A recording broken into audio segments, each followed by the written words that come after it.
นักแต่งไปประกาศทองของอาจารย์พลวิศรเกียวมณีนี่เป็นอาจารย์เอกที่ประจำเมืองลำลาดของพวกเขาคนได้แต่งเพลงของบทไฟกันดำถือว่าเป็น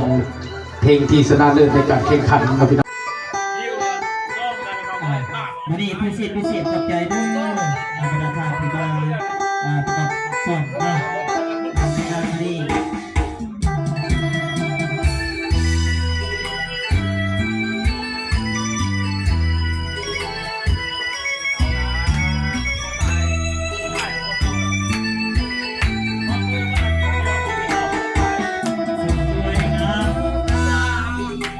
ไฟฟ้า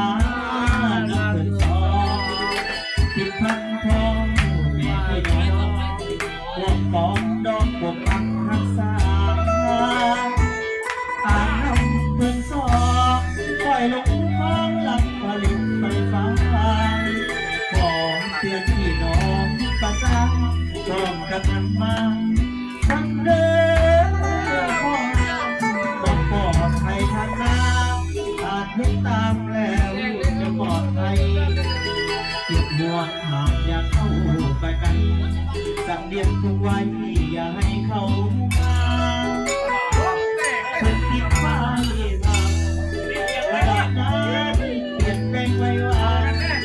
อยากรู้เดือดอีกทำลุกมาหากเองกันนานสิอันตาราง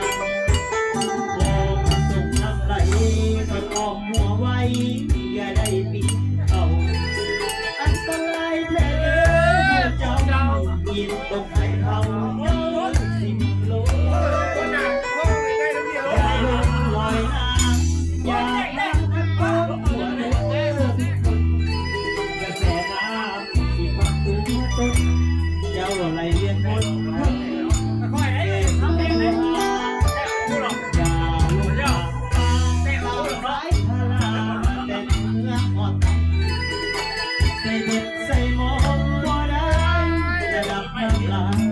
อย่าได้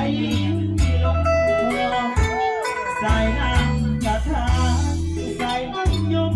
เมื่อน้ำไหลนองถ้าจำเป็นเหตุเลียนแพ้ท้องใส่สุดที่คุณต่อเด้อพี่น้อง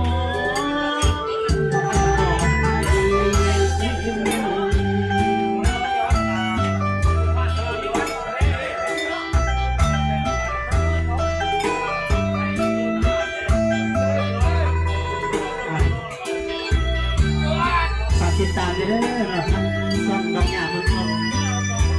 ท่านอาจารย์ศรีสุวรรณสัญญาศรีครับ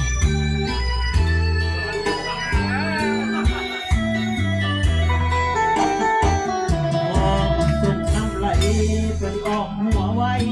อย่าได้กินเขาอันตรายแท้เด้อผู้เจ้าที่ตกให้เผา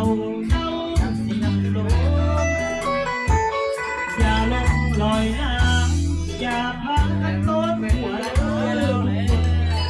กระแสน้ำสิพันตัวต้นเจ้าอะไรเรียนบนเจ้าอ่อนบนยังแก่สิเข้าอย่าลงน้ำตามสายพาราใส่เนื้อก่อนเตาใส่เบ็ดใส่หมอนก็ได้ระดับน้ำหลังอย่าได้ลงคอใส่น้ำกระทะ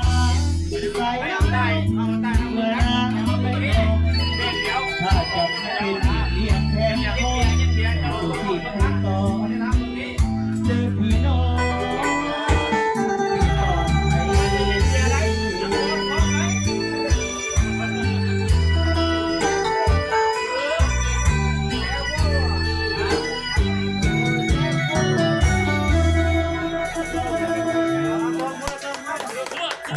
ขอบใจสำหรับเสียงตบมือเด้อ